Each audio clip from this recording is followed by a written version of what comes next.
This is the Lone Crater YouTube. We hope this video helps. You'll start by making sure the device is up to date. This ensures widget types and sizes are available. Once done, press and hold an empty spot on your home screen until the icons begin to jiggle. You'll see small minus signs and a plus icon. Tap the plus at the top left to open the widget gallery. This first step takes you from passive setup into the widget selection flow so you can pick the exact widget you need. You now choose which widget to add. Scroll the gallery or use the search bar to find the app, then swipe through size options to preview layout and data density. Tap Add Widget to place the selected size onto the home screen. Don't worry about exact placement yet.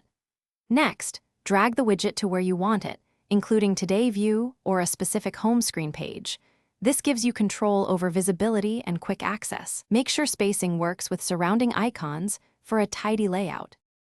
Finish by tapping Done or simply pressing the Home/Done gesture so the widget locks into place.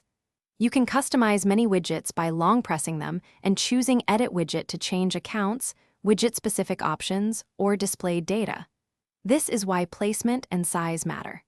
If a widget fails to appear, restart your iPhone, confirm the app has necessary permissions, and recheck the widget gallery.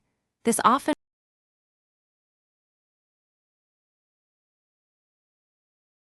Thanks for watching. Consider subscribing if we helped you.